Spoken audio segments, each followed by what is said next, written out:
So thank you for everybody who has been sending in your Camino questions. This week we're going to be talking about Jackie's question, which is quite a long one, so I'm going to read that, coming right up.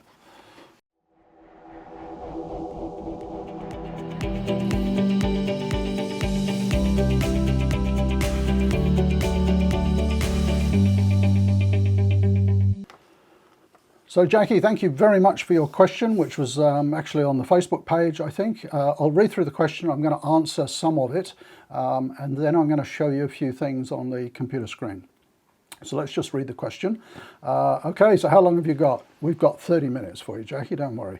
My friend and I are doing the Camino Frances in September this year, the whole 835 kilometres, it's about 800 and something.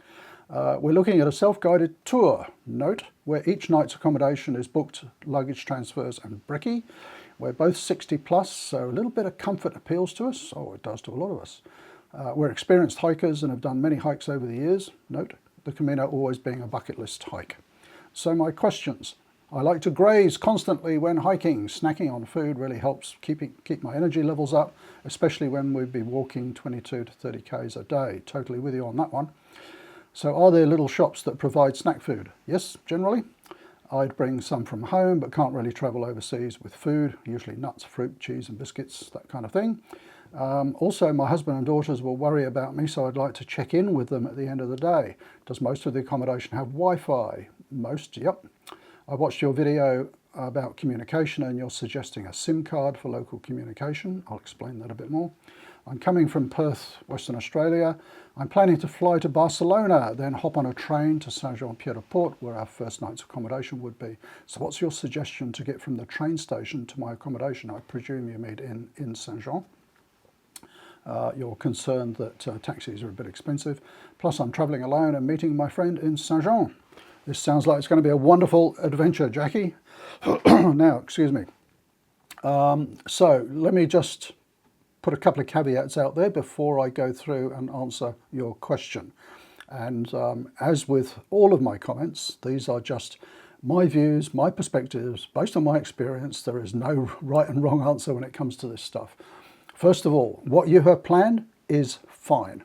You know, that's going to work fine for you. I'm going to suggest some alternatives only because a lot of other people are watching this video. A lot of other people are going to have similar questions in their mind and they might wonder what some of the alternatives are. So if you don't mind, again, nothing wrong with your plan, but I'm going to suggest some things that you might want to think about or some alternatives. And I know you haven't booked your flights yet, so I'm comfortable to do that. Okay, the self-guided bit. I have done that once. On my very first Camino in 2015, about halfway through, I don't know why I was struggling. I think I hadn't really learned how to book accommodation properly. And I met a guy who said, oh, I've got a guy who does it for me. He's an Australian living in Spain, and I'll give you his number. And I think I negotiated €5 per booking or something, and he would do all the bookings for me. And I thought, how good is this? It wasn't that great, actually, because I remember one particular day, heading up from Villafranca Montes de Oca, I think, over towards Burgos. And I had a 35k day. And I had said to this guy, I cannot walk 35k's. I carry injuries, you know, 25k's is my comfortable maximum. And his response was, it's fine, don't worry. You know, it's good terrain. Yeah, it was over a mountain range. And then, you know, sometimes the accommodation wouldn't be quite what I expected. And there's another lesson on expectations. But the biggest drama I found was that I had no control over the distance I was walking each day because it was very much up to the person booking the accommodation, no matter how much I would state my preferences. So just a word of caution for anyone using, you know, agencies, particularly where they're booking all of your accommodation up front. And something you might want to look at, Jacquie, talk to the agency that you're booking with and say, is there some flexibility if I find the distances are not working out for me? Can we cut them down? Can we extend them? If I find I need a rest day somewhere, and if you're walking all the way from Saint-Jean, you're going to need at least one. I'll talk about that on another video because someone has asked about 0 days, very important.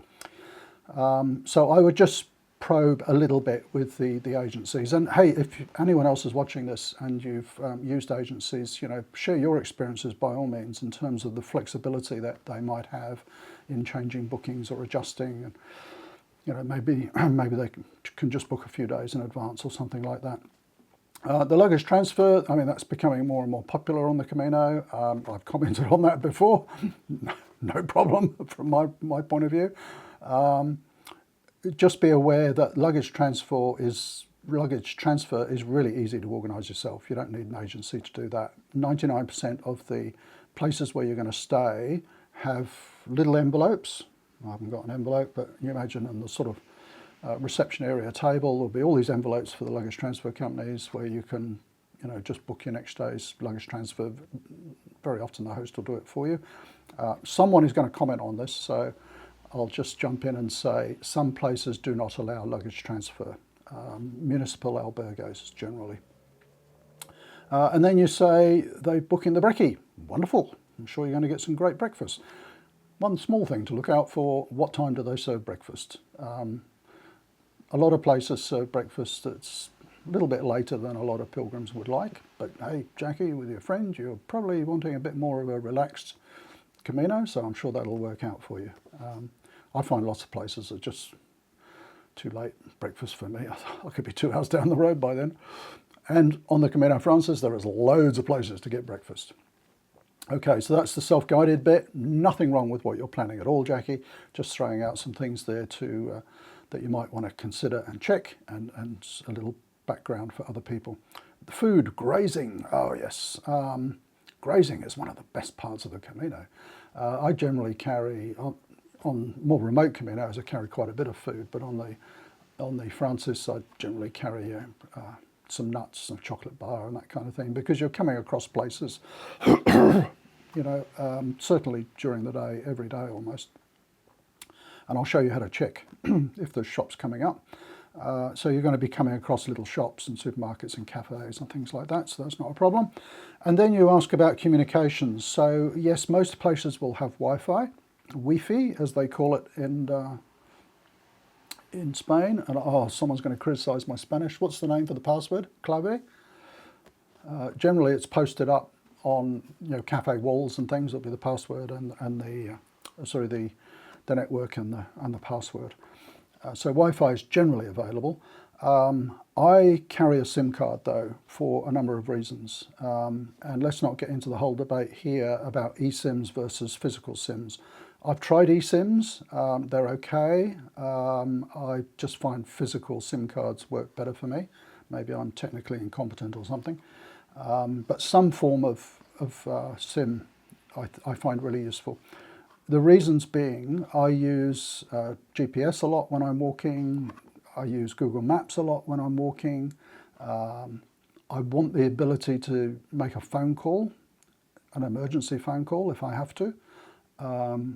You're going to look pretty foolish. I don't want to be that person with a pilgrim who's just had a heart attack who can't ring, you know, the emergency services because I haven't got a SIM card.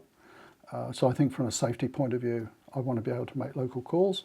I've walked a few Caminos. I mean, it's not necessarily about experience, but it's about the comfort level of being comfortable to call accommodation. So I call accommodation to make bookings. You know, a lot of first-time pilgrims will speak a bit of Spanish. You're able to do that. So there's so many benefits in having a SIM card. Wi-Fi can be really slow sometimes in accommodation. You know, if you're staying in an albergo with 50 people and everybody's online. So that's kind of my reasons for having a SIM card. Do you absolutely need one? No, it just makes life a little bit easier. And they're so cheap. I think I paid 20 euros for my last SIM card. And where would you get one, Jackie? Look, you can jump online and they'll say, don't buy the SIM cards at the airport. They're more expensive and all the rest of it. But it's convenient, isn't it? You can get off the plane in Barcelona. You can buy a SIM card. You're not going to get the best deal in town, but it's going to be sufficient for you to be able to contact your family and all the rest of it.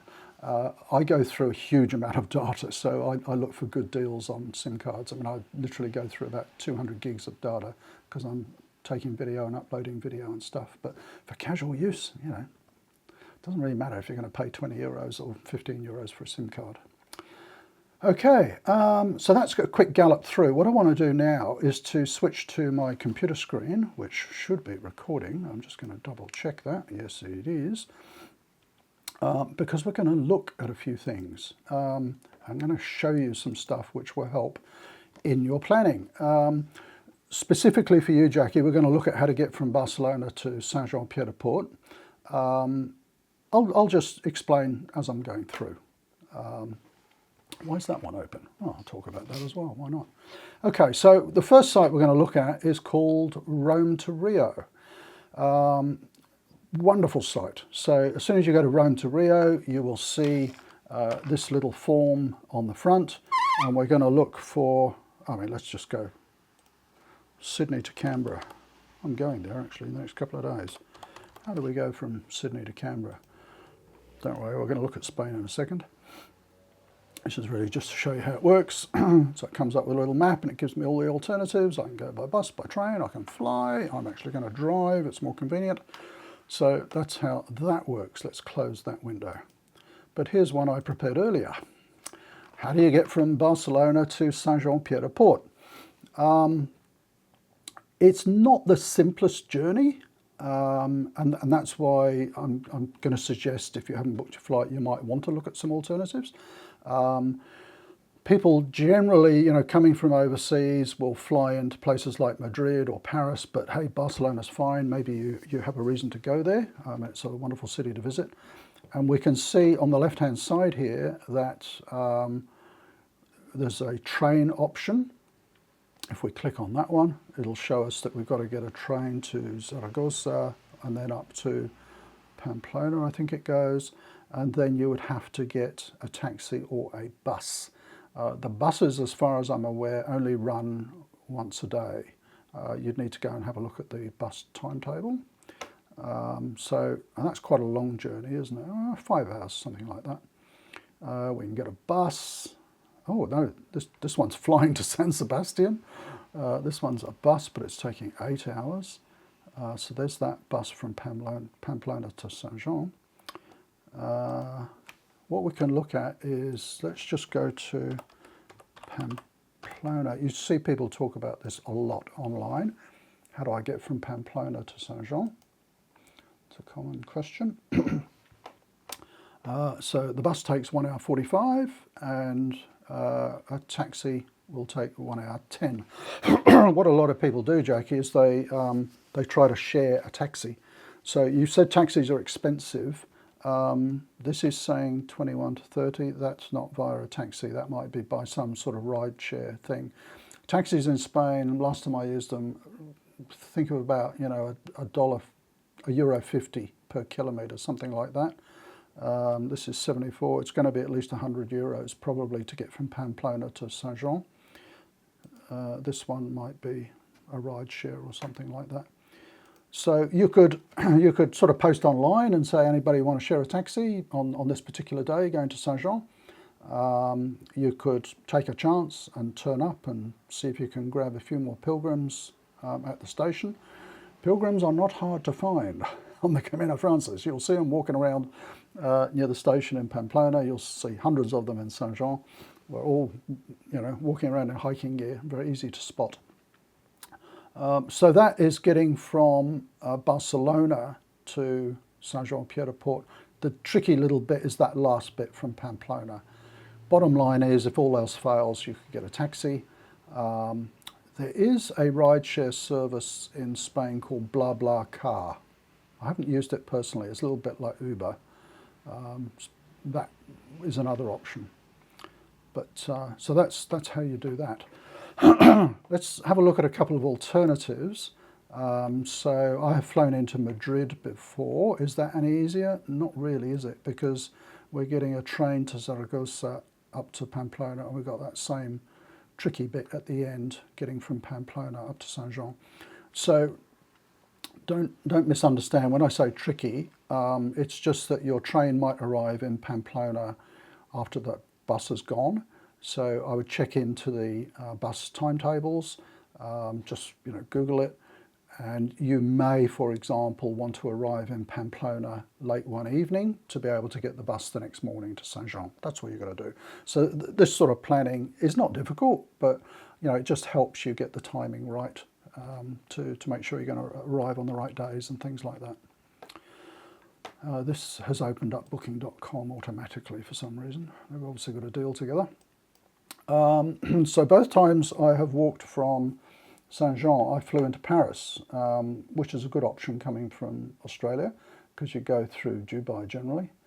And that's, I suppose it's a little bit easier because once you get into Paris from generally Gare Montparnasse, which is Montparnasse station in the southern part, there it is, Montparnasse. You can get a fast train, a TGV, which I can't remember how long it takes. That's telling us 6 hours, but that's for 2 trains. You get a train down to Bayonne, and then, believe it or not, when that train arrives, there's kind of almost waiting for you another train that takes you to Saint-Jean. So that the two are sort of scheduled to meet. Occasionally that train doesn't run for whatever reason, but they will put a bus on in place of it. So that's kind of, unless you particularly want to go to Barcelona, I find Paris can be a little bit easier, and it gives you the chance to have a day in Paris. So generally the flights I've used have arrived at sort of 6 in the morning. I get over to, I stay in a cheap hotel in Montparnasse. I'm over there by sort of 8, 9 in the morning. You can walk to the Seine from there. You know, it's a glorious place to stay. Get over your jet lag, train down to Bayonne and Saint-Jean the next day. So that can be another option. Not saying you have to do it that way, of course, just another option to look at. Comment down below if you've got other options. I'm sure people have done it different ways. Okay, so that's getting to Saint-Jean. What we ought to do is I'll just show you, I'm going to open another Google Maps here.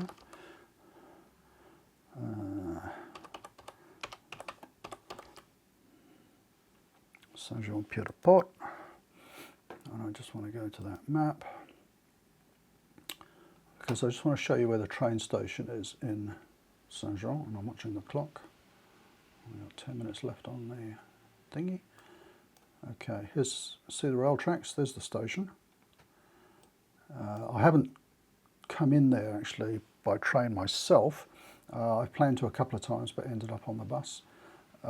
Interesting points to note, near the train station there is a hypermarket over here, one of these huge European supermarkets with all manner of stuff in it. And then here is Saint-Jean-Pied-de-Port. Here is the Pilgrim's office. Just down a bit, for those who might be interested, there is the Express Bourriquot office, which does the mountain shuttle. If you only want to walk halfway to Roncesvalles, you know, you can use that to come and pick you up and then bring you back to Saint-Jean and then take you back up the next day to finish it. This is the Rue de la Citadelle, is the main sort of street in Saint-Jean. Beautiful place. Coming down this hill, and you've got the church at the bottom. There's the bridge that everybody knows, and walking your first steps on the Camino are straight out of town that way. So it gives you a little bit of idea of the geography, and it's, I checked the other day, it's about 700-metre walk from the train to the sort of centre of Saint-Jean. So depending how much luggage you've got, Jackie, you know, if it's a wheelie bag or something, you could walk it, but I dare say there will be taxis available there, but it's less than a kilometre, so it's not going to cost you much. Okay, so that is Saint-Jean. Now, what have we looked at? We looked at how to get to Saint-Jean. We looked at alternative flights on the way in. I just want to show you a couple of things now, which are kind of related to your question about shops and things along the way.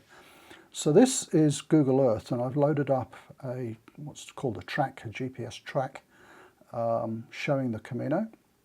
It might be quite an old track, but it'll work. And we can see this is the route of the Camino going from Saint-Jean. It comes up to, it's a while since I've walked this one, that little hairpin bend, and then we come to,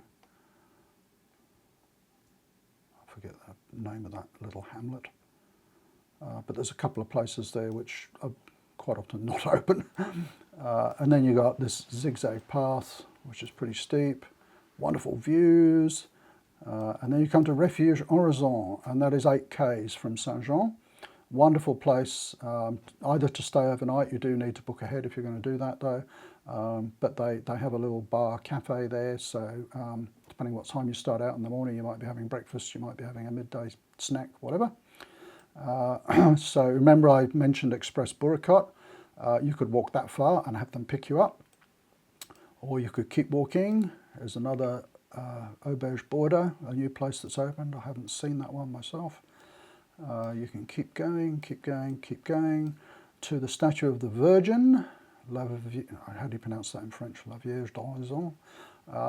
That's another spot that you could walk up to and have Express Buricot come and pick you up. That's kind of one of their pickup spots if you needed to break the journey.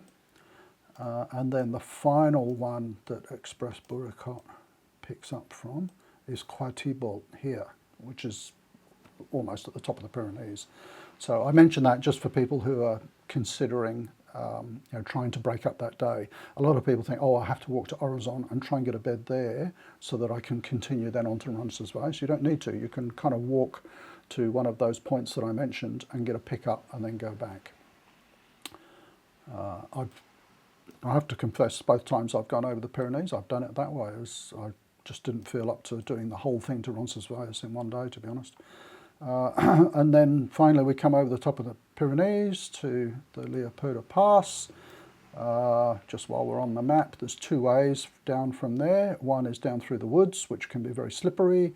I have always taken this road. It's actually like a, what would you call it, a forest road. It is. It's got asphalt on some of it, which is a much nicer gradient. It's firm underfoot, and you walk down to the main road here at the church and then down to Roncesvalles. So why am I showing you this? The main purpose was to show you that there are places to eat along the way. On day 1, out of Saint-Jean, the only place you've got is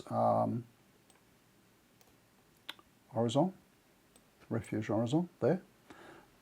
And you might, up near Quatibol, I think that's probably it there, sometimes there's like a coffee caravan, but you can't bank on it. Yeah, it's probably going to be there, but maybe not. Let's see what happens after Roncesvalles. Then things start to look up a little bit. So there's Roncesvalles. Roncesvalles is a wonderful place. You've got the huge albergue. There's like this big apartment hotel. I've stayed in that, which is really nice. You've got Casa Sabina, you've got La Posada. A few places to stay and eat. I mean, it's not really a village. There's a few places to stay, that's it. And then as you continue, so let's have a look at your potential sort of day 2 or 3. You're going to walk down to Berguet. A lot of people, if they can't get accommodation at Berguet, at Roncesvalles, will walk to Berguet. And there's places there. There's certainly places where you're going to be able to get breakfast. The next place you hit then is Espinal, and there's certainly places there. A couple of cafes open. You can see them marked. Next place you're going to hit is Viscaret, sometimes spelt with a B, Biscareta. I've stayed in the Posada Nueva there a couple of times. There's a little bar just as you come in. Just as you're leaving, there's the post office with a store, so that's where you can pick up your snacks. And if you continue on, coming up to, been a while since I walked this one, where are we going? There we go, Alto de Ero. If you're lucky, there's another coffee caravan there. And then you've got this steep descent, which a lot of people dislike. In the wet, it can be very slippery, down to Zubiri, which is a popular stop. Lots of places to stay, lots of cafes and things like that. So that gives you a little bit of a flavour. The other thing I was going to show you was that route on Google Maps. And why do I want to show you that on Google Maps? Because I find Google Maps is a great tool for finding cafes and the like. So here's Roncesvalles, for example. So this is, you might be accessing this on your phone, for example. Casa Sabina does a wonderful dinner. So you can check, when it's open and all that kind of stuff. You can do all this on Google Maps on your phone.